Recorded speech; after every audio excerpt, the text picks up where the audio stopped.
Namaste, my name is Ojasvi Chandok and I welcome you to Series 4 of the Festival of Bharat. We are a platform that believes in having open and civilized discourse. And today, here with us, we have Nilesh Nilkanth Oak ji. Nilesh ji is an author, a researcher, and a corporate consultant. He holds a BS and MS in chemical engineering and an executive MBA. He has published 3 books and writes extensively on ancient Indian history.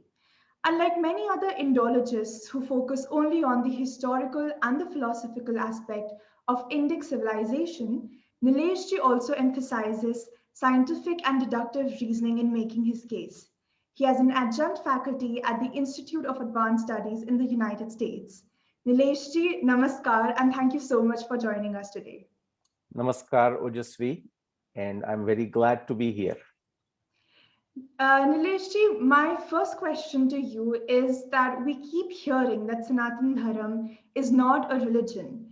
Could you please tell us what is the difference between Sanatan Dharam and, say, Islam or Christianity for that matter? Thank you.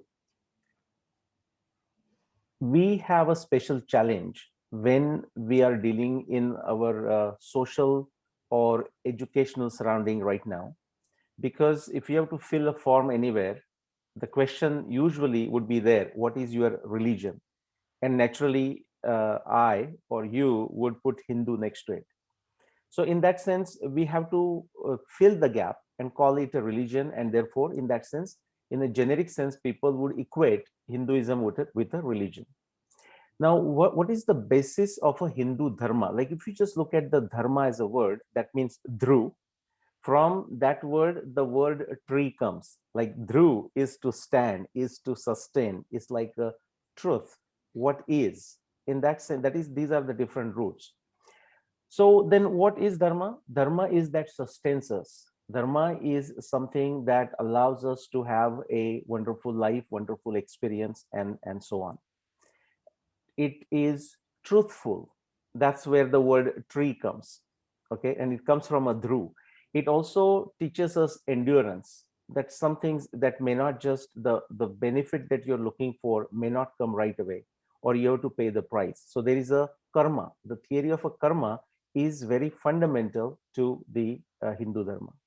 Now, against that, when you look at, say, Abrahamic religions, for example, Judaism and then Christianity and Islam, the religion as a word, its origin goes back to connecting.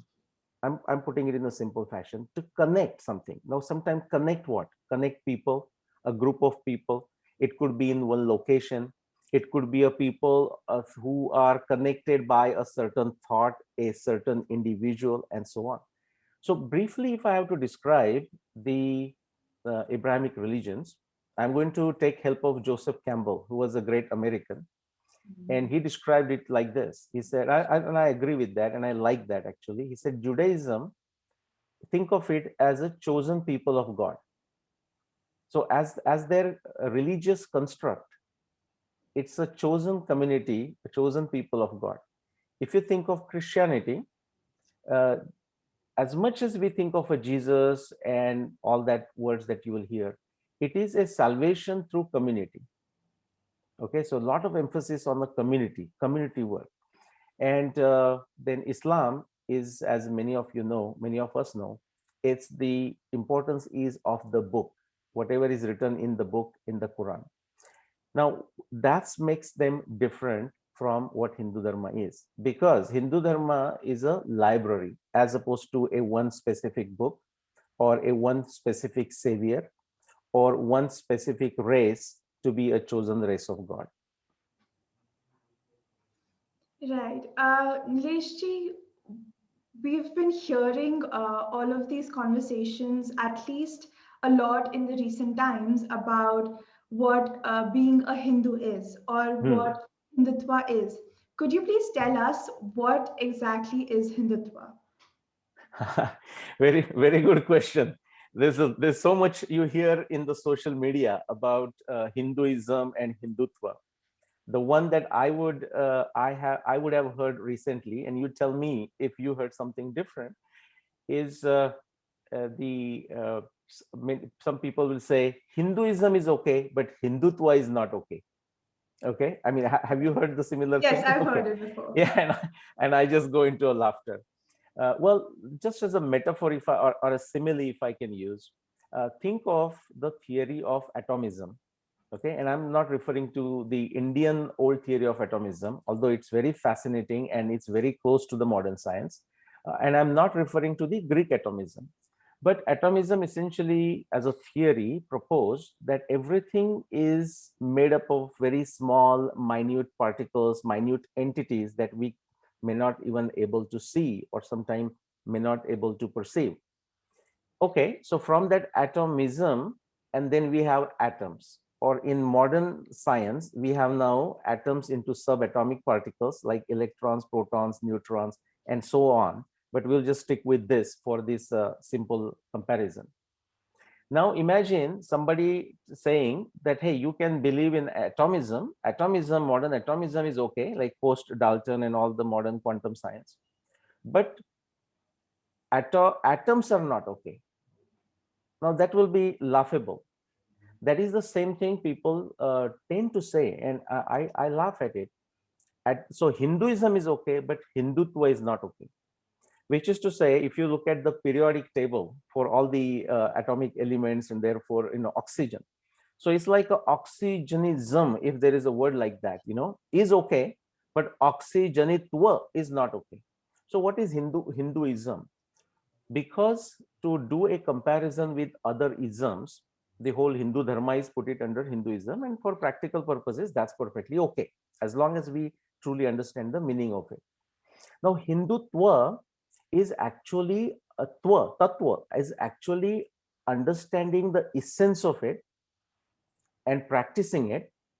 So they are not any different. Call it by any names, whether call it Hinduism or Hindutva. So Hindutva, being Hindu, I mean, following Hindutva is following Hinduism. No difference. Right. Nilesh ji, some of the Marxist propagandists have tried to limit the true understanding of Indian history in various different ways. You have dedicated your life to better understanding of our history, and you've done some really fantastic work in dating elements of our itihas. Hmm. What archaeological and other scientific evidences have you encountered which proves what a lot of us already know, which is that the Sanatan Dharma is far beyond 5,000 years old? Okay, good question, Ojasvi. So yes, glad you said 5,000 years, because if anyone asks you, not you, anyone asks a typical Hindu individual, like how old is your civilization? Usually people will answer, oh, it's very old, 5,000 plus years old. And I consider that answer extremely lazy and tamasic. So I'm glad you quoted that, which is to say that's what people will say. But as you already are saying it, that it's beyond 5,000 years. So my journey began as a coincidence, rather, with astronomy in the Mahabharata. So I'll not go into the details on that, but it started with Mahabharata and astronomy, specific evidence. Then I used the same astronomy to Ramayana. But then what I found, and you mentioned archaeology, then I found all the different disciplines of science. If the evidence exists and if we bring them together in like a jigsaw puzzle fashion, like solving the crossword puzzle or the Rubik's cube, trying to put the pieces together, what emerges is extremely impressive. So just to give you a number, I mean, 5,000 years ago looks like yesterday. Okay, that is how a deep antiquity emerges for Indian civilization. And so what are some of the sciences? So archaeology, just the pure archaeology that is done in India takes us back to 7,000 BC. So that's like 9,000 years. And when I say archaeology, I'm referring to a very reductionist view of archaeology, which is to dig in some place and find some metal objects, hooks and pots and pans, and then date them. Actually, archaeology as a discipline has moved way further than the pots and pans business, okay, or finding some old objects.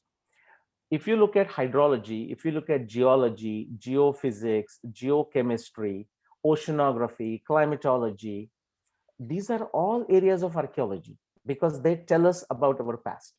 Okay. And so if you look at the empirical evidence of modern science, and then you start connecting with the ancient Indian narratives, and when I say ancient Indian narratives, I mean, for example, obviously the Itihasa, Mahabharata, Ramayana, Rigveda.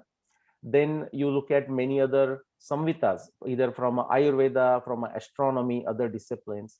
A simple picture that emerges, which is so powerful that I would say what it tells us is that our civilization, Indian civilization, is definitely much older than 24,000 years.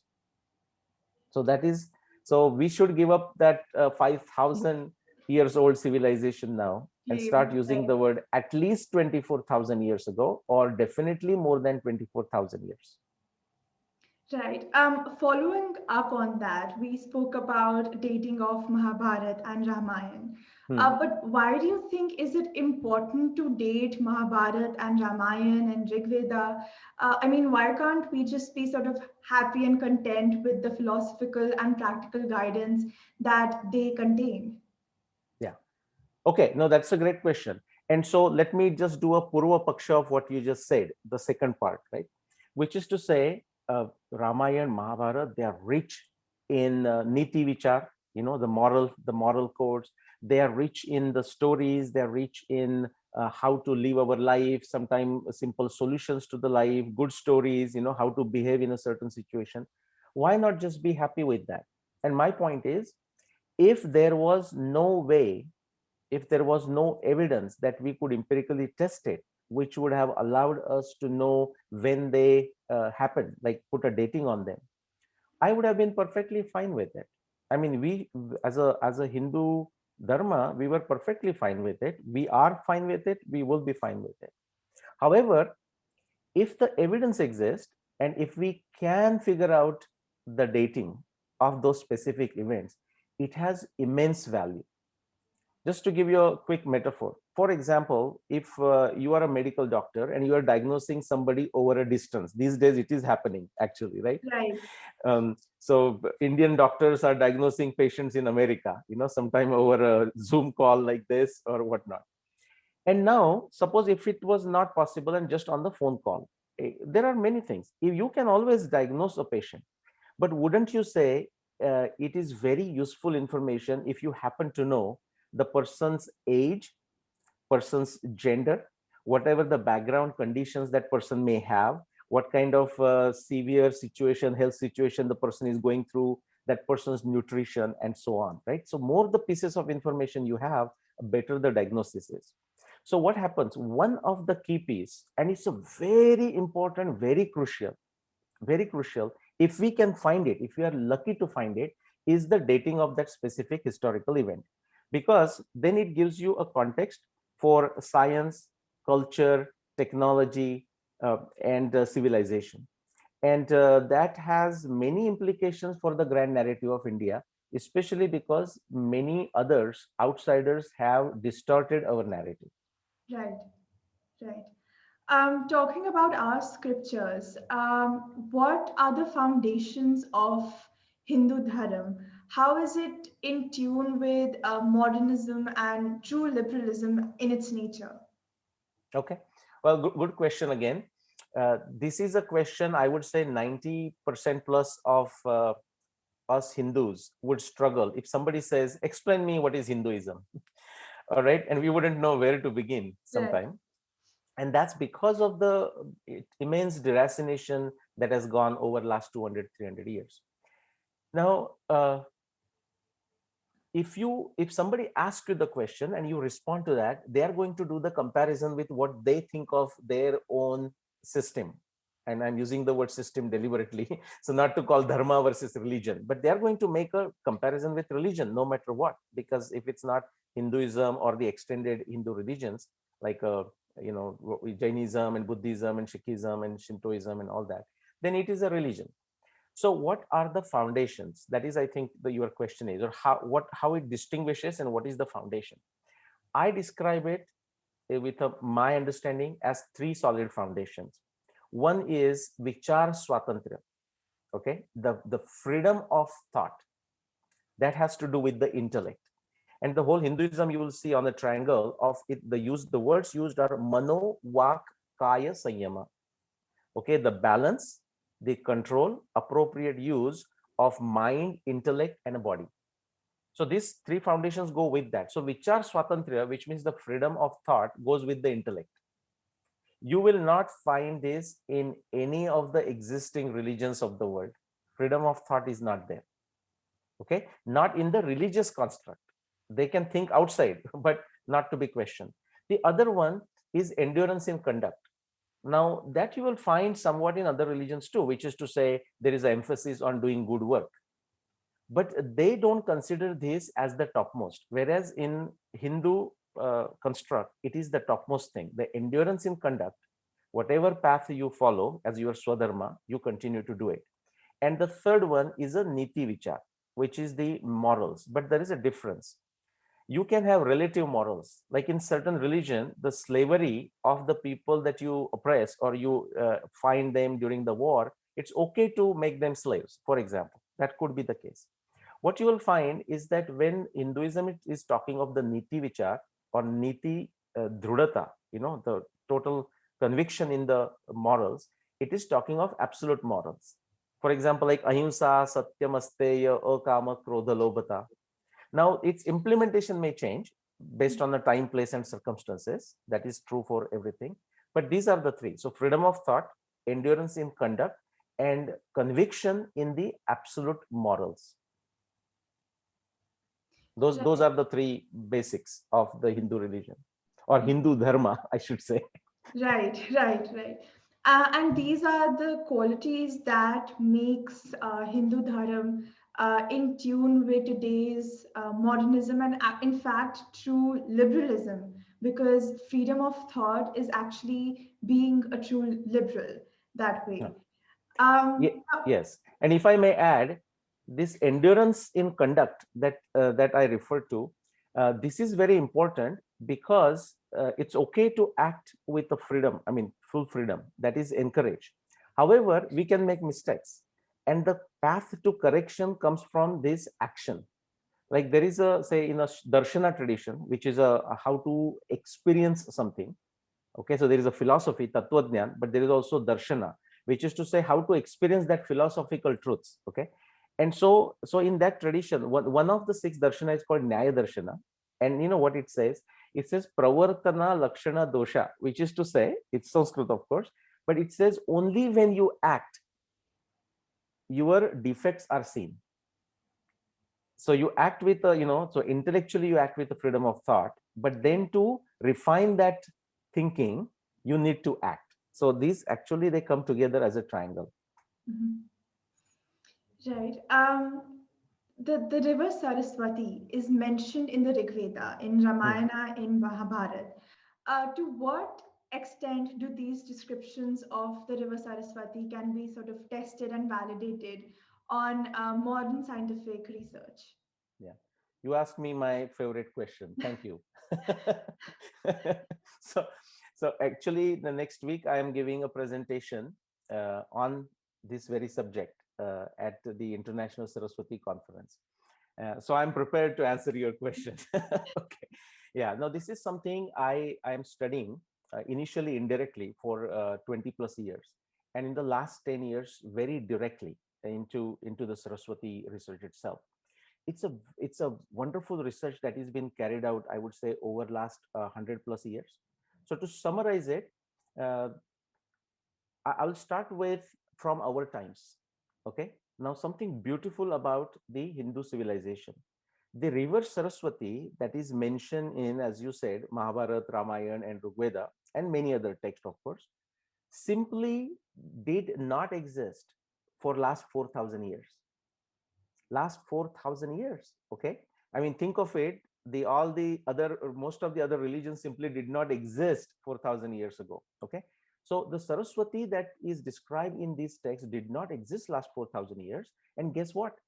It is so fresh in the memory of the folks of Hindu civilization. So that's something very fascinating. Now, why is it so fascinating? Now let's go back beyond 2000 BC. If you come to the timing of Mahabharata, Mahabharata has 100, 200 plus specific descriptions of Saraswati. Okay, I'll just go further. Ramayana has few. We are going backwards in time. Okay, and then Rigveda is also very rich in the descriptions of Saraswati. Now, we have to, in order to understand Saraswati, we have to also, I mean, understand in a historical context or itihasa context. We also need the dating of, see, that is another benefit of the dating of the text.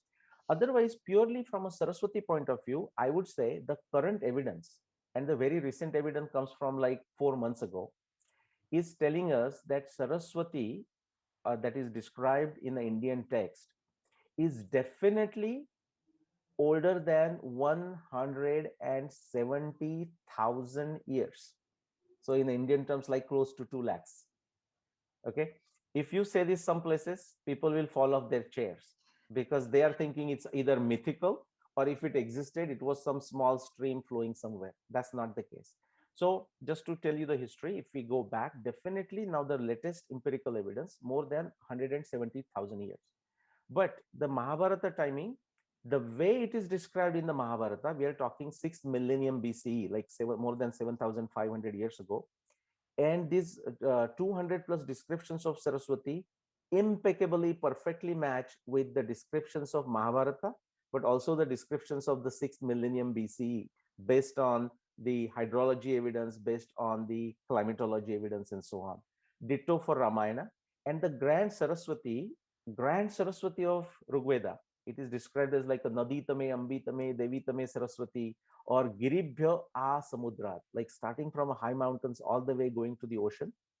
The new evidence shows us that those descriptions of Rigveda can only exist before 10,000 years, and they were in its all glory going back to 22,000 BC, 30,000 BC, 50,000 BC, and before that.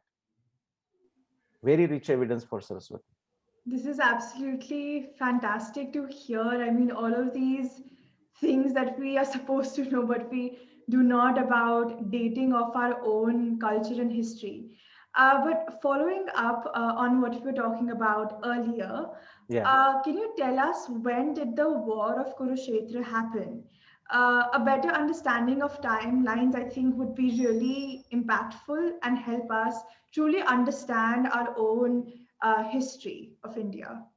Good. So now you are a convert. Okay. You said now the now Convert. the now the deadline is important. It is very important. And if we have a time, again, I'll explain you in what way it is important. Okay. It's nothing to do just when did the Mahabharata war happen. Many people say, what do we do with that if we just know it?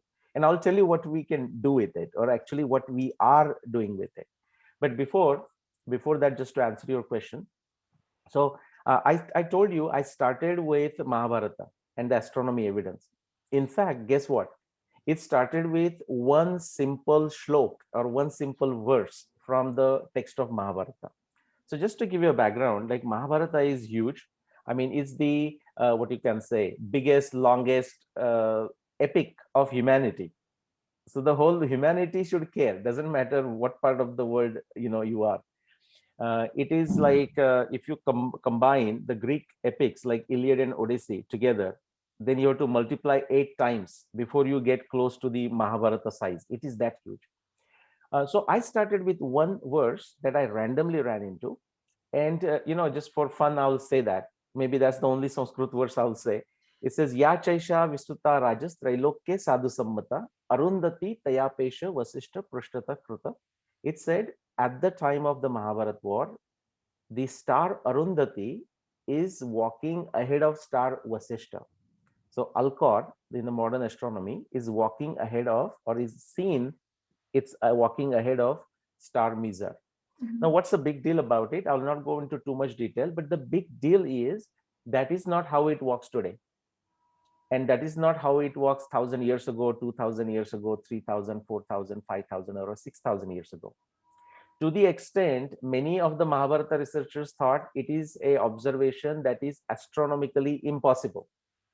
So when I read it 25 years ago, I said, why would Vyasadeva, the author of Mahabharata, would write such a thing? So just based on the reverence, you can say, the Shraddha, the reverence also has a place in scientific research. So just based on that, I said, what if this is true? And then I followed this. I initially thought naively, I will finish this. I will figure this out over a weekend. Then it took me 15 years from 1995 to 2009. But finally, I succeeded. And what I showed actually is that this particular observation, as described in Mahabharata, is only possible for some 5,000 years between 10,000 BC to 4,500 BC. So based on that, you can say that the Mahabharata war must have happened somewhere there. Then I extracted every single astronomy observations. They amount to 300 plus from the Mahabharata text, only Mahabharata text. And then again, I will say solving that like a jigsaw puzzle, like a crossword puzzle. When in a scientific fashion, in an empirical fashion, you put it together, it led me to one specific year, and that year is 5561 BCE. So if you have to know how many years ago, we have to add 2021 to it. That will come 7,582. For simplicity, we can say more than 7,500 years ago. But one important point is, it's not a range. So the year of a Mahabharata war, when I say 5561 BCE, many people will say, oh, you mean to say around somewhere around 5,500. I'm not saying somewhere around. I'm saying it's the evidence, the empirical, objectively testable astronomy evidence in Mahabharata text is so precise and accurate that you can say only 5561 BC, not even 5570 BC, or not even 5555 BC. Right. Talking about dating these scriptures, is it possible to date the Rig Veda and the Upanishads? Uh, Now go ahead. Sorry, I don't right. want to interrupt you. Is it possible to date the Rig Veda and the Upanishads, the Ayurveda Samhita, or the Indian astronomy text that we have? Okay. So no, that is a great question. Just bear it in mind that it's a kind of a loaded question. Loaded only in this sense, you have included many different genre of ancient Indian narratives in it. So I'll split it little bit for you, because that's only how it can be answered. So for example, Rigveda, so Mahabharata is a historical event, Ramayana is a historical event, so it is a specific date. Now Rigveda is not an event, right? It is a knowledge that has been accumulated over a long period of time. So in case of Rigveda, what we can do is we can say how far back we can go, just like that Saraswati answer. Right. Okay, Yes. how far back we can go, and this is what I will tell you. This is my research, okay, and I would say it's an ongoing research, and I'm always open to any kind of critique, and that's true for my Mahabharata dating or Ramayana dating. This is now 10 years, and nobody has come forward. I mean, people will say all kinds of things, but when I ask them to come forward and debate, then not many people have shown up. So to answer the question on the Rigveda, for example, it appears that some portions of Rigveda are contemporary or contemporaneous with the Mahabharata time. And again, we can understand why that would be so, because Mahabharata tells us, or many of our texts tells us, that Vyasadeva, the author of Mahabharata, rearranged, recasted, re-edited the Vedas, including Rigveda. So that therefore he might have included some stuff there. But if you take the descriptions from Rigveda and then try to corroborate that with the empirical evidence from the modern disciplines of science, then as I said, we definitely can go back to 24,000, beyond 24,000 years. But we can also find some other epochs, such as like 26,000 BC, 28,000 BC, 34,000 BC, 38,000 BC. But I'm going to actually stop at that and say, based on the limited work that I have done or some of my co-researchers have done, we can say that definitely it goes back beyond 40,000 BC. But as to how far back, we don't know the answer. At least I don't know the answer. Oh, and then you ask about, sorry, I don't know. Then you ask Upanishad. Now, Upanishad is a tricky business because, see, we have to be lucky to have a kind of evidence that we can test. And very rarely we find that in Upanishad. Sometimes we do, but Upanishad is again another whole set of books, so I'll not go there. So in general, Upanishads are not hard, not easy to date. And yes, we can date it, and I have dated some, but that comes through indirect dating. For example, it will mention some character and some story of, say, Mahabharata, in which case I know it is definitely after 5561 BCE. In that sense, we can date it. And quickly, your last one, see, Samvitas, and you said Ayurveda. Ayurveda. Ayurveda, yeah. So Sushruta Samhita, for example, based on the internal evidence, I have dated it going back to definitely 2000, 3000 BC. And it's not to say that Sushruta Samhita was written in 3000 BC, more than likely, and there's enough evidence to say what I'm going to say, more than likely it was updated 3000 BC. And if you have to think of the timing of Sushruta, I have shown using this kind of research that it definitely goes back more than 8,000 years. And quickly, I'll make a one-liner statement for Surya Siddhanta, unless you ask me more question, which is Surya Siddhanta. Again, there are many epochs. Let me just quickly tell you the numbers. Again, we don't know how old, but there are instances, some data that is in Surya Siddhanta that we can say was updated in 580 CE, which is 1500 years ago, going back to 3000 BC, 5500 BC, 7800 BC, 12,000 BC, 14,500 BC, 38,000 BC. So Surya Siddhanta, it also goes definitely back to 40,000 years and beyond. How far back, we don't know. Right. Nileshji, another question that I have is that, a lot of people sort of distort key messages of even simple Sanskrit words and sentences, especially in the Vedic texts. Yeah. And I'm sure you must have heard these arguments and examples before. For instance, somebody would say that, oh, Sita ji had to go through Agni Pariksha, right? Or Karan was told that he can't participate in Draupadi's Swayamvar. Could you please tell us why this keeps on happening again and again? And I am sure it is related to some sort of motivation or intent, as well as maybe linguistic competence. So could you please shed a light on this? Okay, again, a great question, possibly 3 points there. One is the linguistic competence or the nature of a language, which is to say one word can have multiple meanings depending on the context, which is very true for Sanskrit. Okay, so let's give a benefit of doubt to the people who may end up with different meanings. That's possible. The second one is driven by agenda, right? So for example, you want to if you choose to find only good things in a certain text or only bad things, you can do it. Why just text? In science, we say, if you have some weird or wild theory, and all the revolutionary theories are wild theories, by the way, but I'm saying if you're looking for evidence that supports your theory, you will find it. If you are looking for evidence that supports that goes against a certain theory, you will find it. So that is not a surprise. So now some of the instances that you mentioned, why do they happen? One reason is it could be agenda. Okay, and I will repeat what I said before. So only through their actions we can find out. We have to analyze their actions and their tweets, I would say, these days, to find out where are they going, right? And so again, the word that is used is a pravartana lakshana dosha. Only when people act, then we come to know what is their intention, what is their hidden intention, so to say. And that same text, Nyaya Darshana, also says 3 types of things why these things can be distorted or misunderstood. Either you are very attached to a certain outcome, or number 2, you detest a certain outcome, another outcome, let's say. And third, it says muda. So the Sanskrit words used are raga, dvesha, and muda.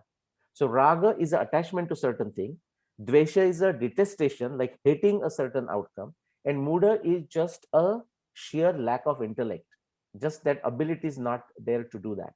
So those are some of the reasons.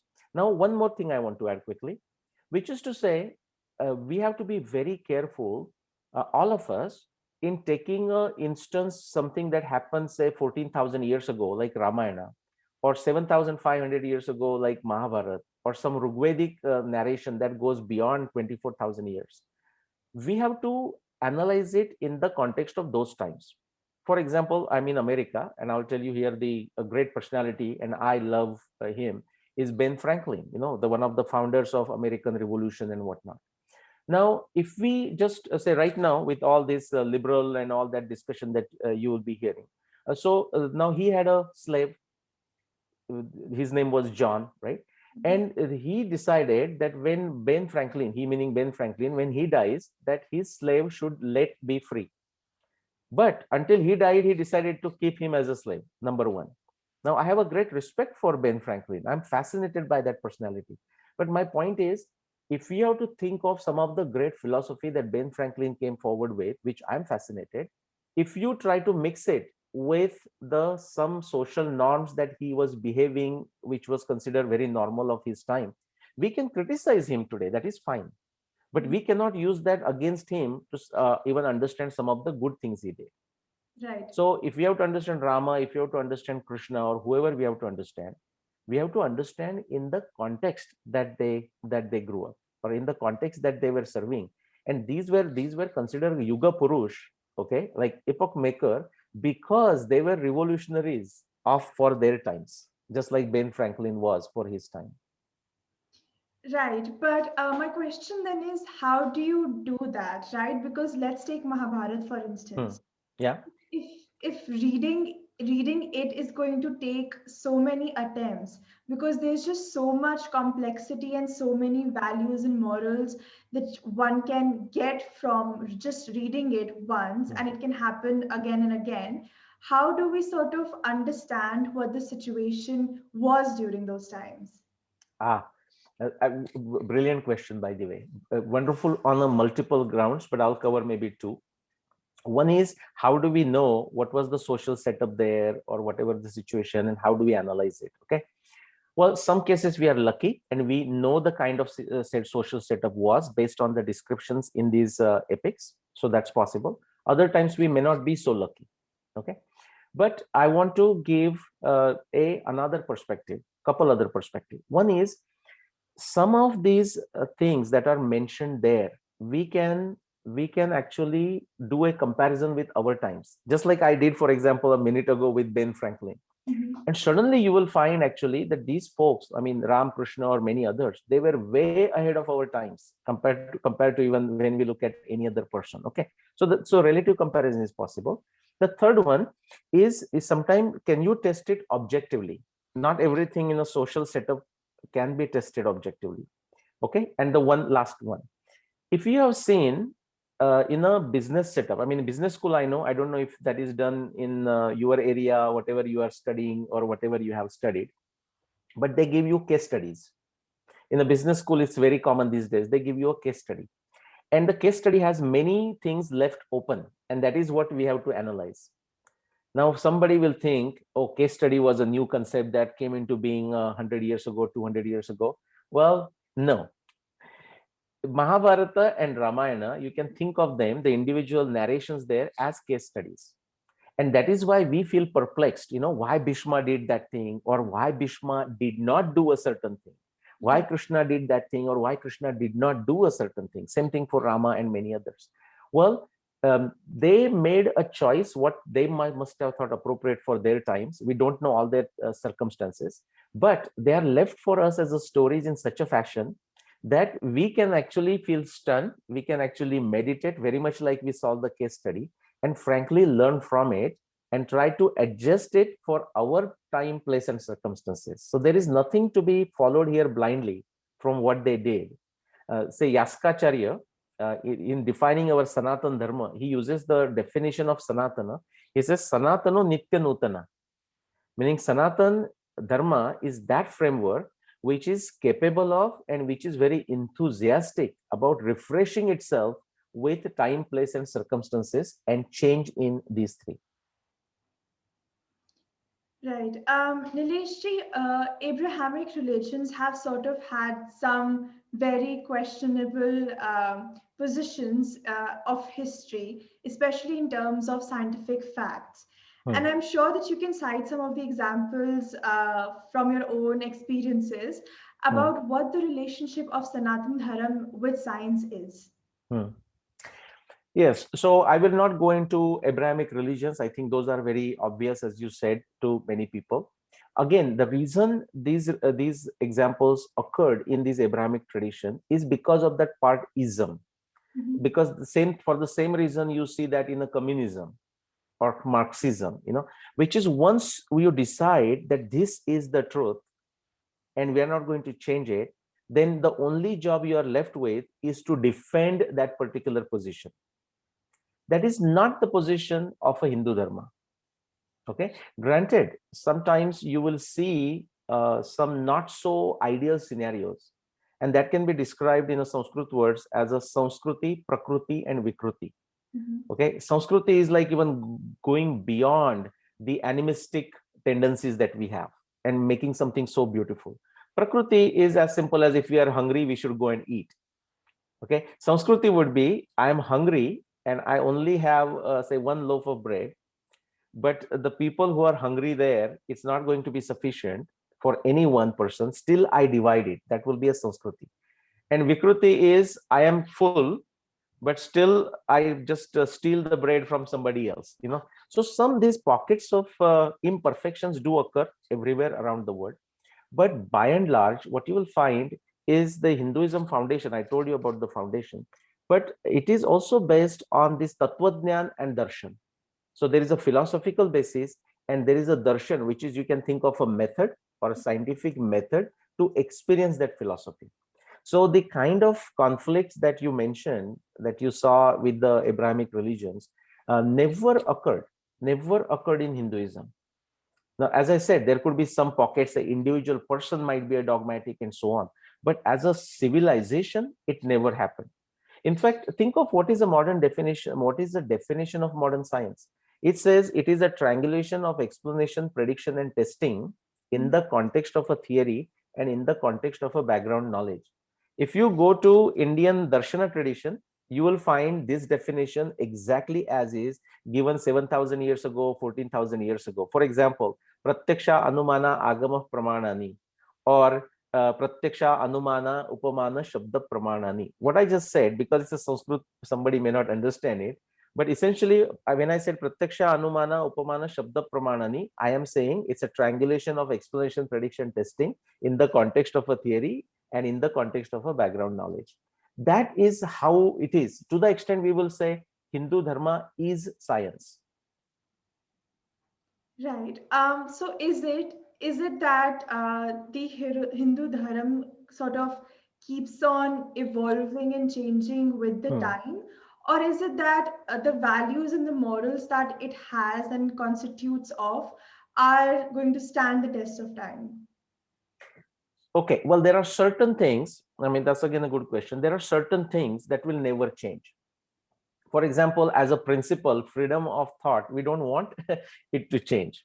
Right. Or what about the absolute morals? They will also not change. I mean, they should not change. Ahimsa, okay, unnecessary violence towards somebody, okay, disturbing someone, that shouldn't change. Stealing, I mean, everyone, just not limited to Hindu Dharma, everyone understands as a moral principle that stealing is wrong, stealing is bad. Okay. Now, what Hindu Dharma says, so now we'll talk about the changeable part.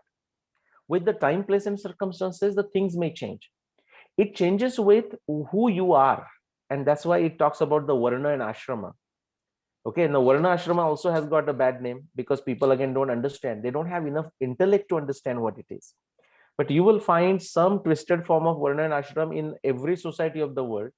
But the Hinduism spent enough time to get it fine-tuned, Mhm. which is to say, if I am into university professor, I'm not expected to fly a fighter plane and fight in the war. Okay, and the fighter pilot is not expected to do some job of agriculture. I mean, if that's what it is. So that's how that Varna system was. So there is something that really doesn't change. Okay, I mean, our body hasn't changed through millions of years in terms of the basic constituent. Or if you look at the gene code, the chimpanzee and us, 99.99% is identical after millions and millions of years. But the changeable part is where we come into the picture. I mean, that is shaped by our modern circumstances, and so that's perfectly fine, and that's where the freedom of thought comes. Okay, I don't know if I answered your question, but There is a changeable part and there is a fixed part. Right, right. Following up on that, you spoke about the Varna system and how if you are of a certain profession, you're not expected to do other professions as well. But I think there's also this misconception about what a Varna and what a Jati is. So could Hmm. you please tell us what the difference is between the two? Right. Well, actually, thank you. Great question. Well, there is a Varna, Jati, and I can also add one more, which is a ashram. Okay. Okay. Right. What is the difference? So Jati simply meant profession. Okay. And Varna, it meant your inclination, what things you like to do.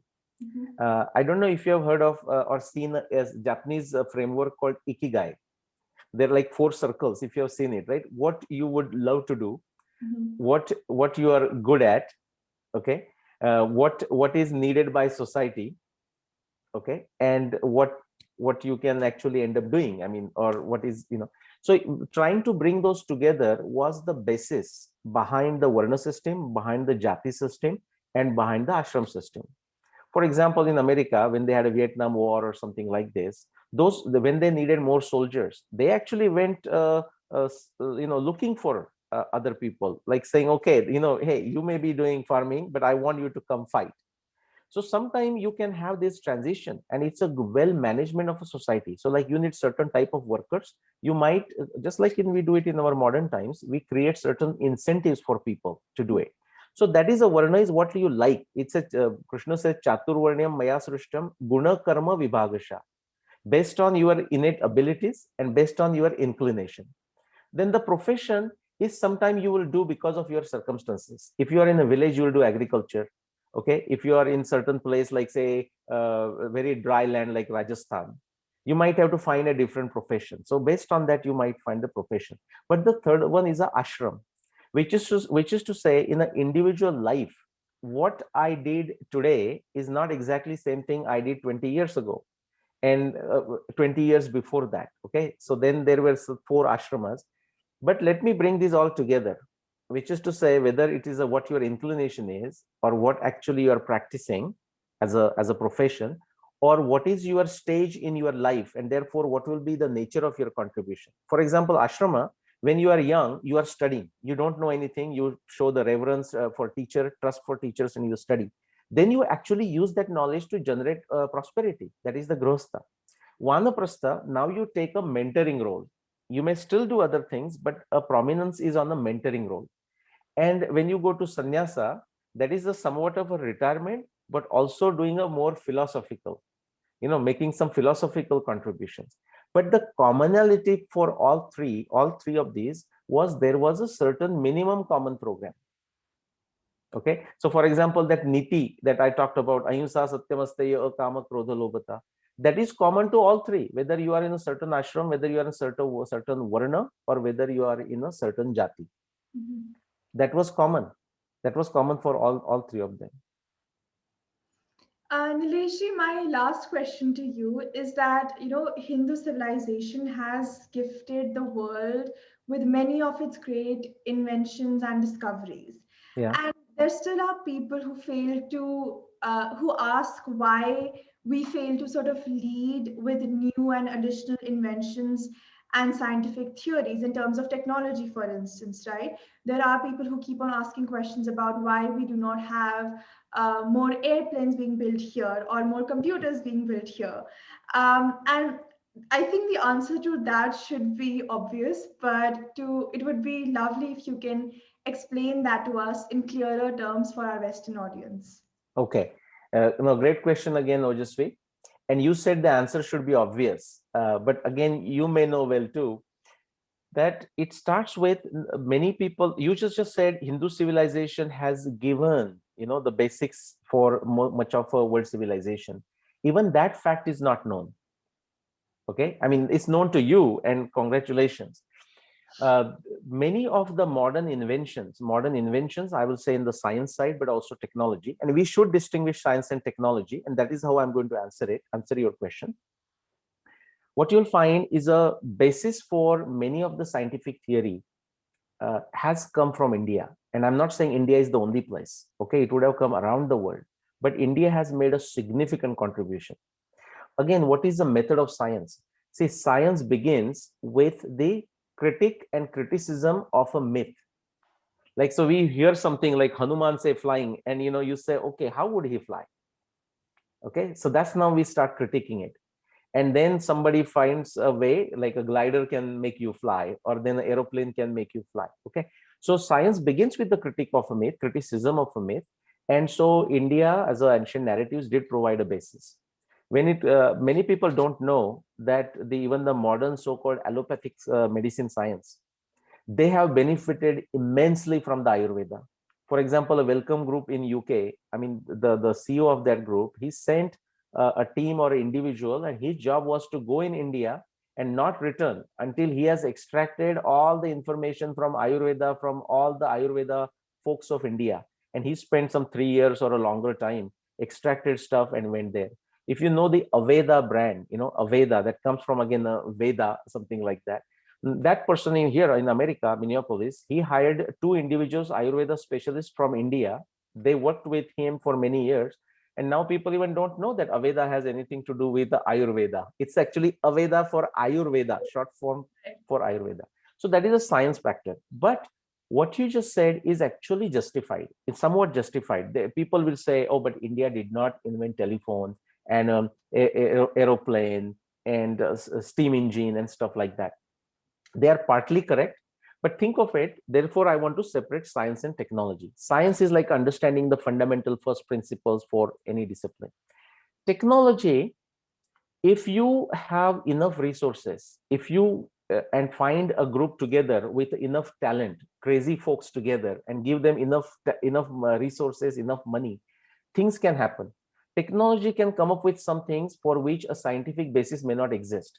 Actually, we have many applications like that. So technologically, they work. I mean, it takes simple as an X-ray. Once somebody by mistake found out an X-ray, that they found a picture of a bone or something. You may not exactly know what X-ray is. You may not know exactly how it works, but you may still start using that X-ray technology to take pictures, to see inside our body. So we have to separate science and technology. And especially if you consider these all inventions that you just mentioned, they came in what, last 100, 200, 300, 400 years. Okay, now think of what was happening. That's why you said correctly, the answer is obvious. You think of what happened in last 400 years of India, or last 1000 or 1500 years. Okay, I mean, there was first the Islamic invasion and then the whole colonial invasion. Okay, and what did they do? They shut down in one after another Indian industries. But how many people know? Just take a conveyance, like the most sophisticated and most sophisticated boats, let's say, in the world, anywhere in the world, were built in India until 150 years ago.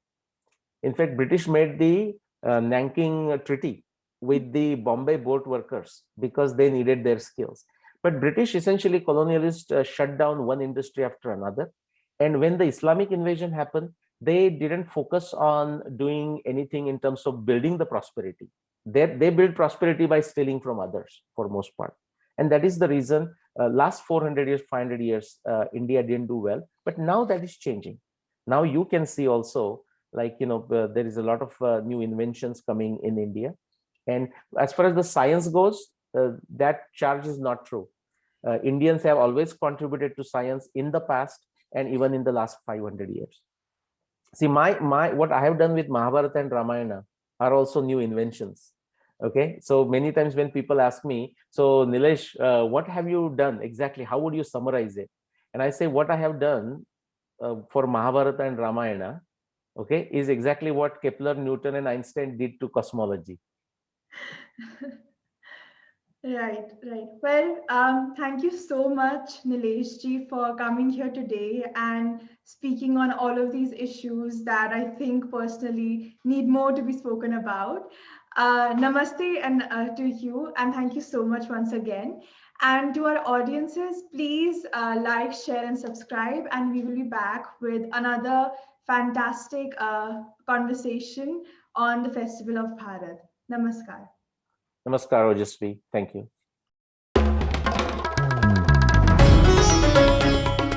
Namaste. We hope you enjoyed this Citti Media content. Please remember to subscribe to us and switch on the notifications for this channel. For our other social media links, more content and to support our work, please visit citti.net. Dhanyavad. Namaskar.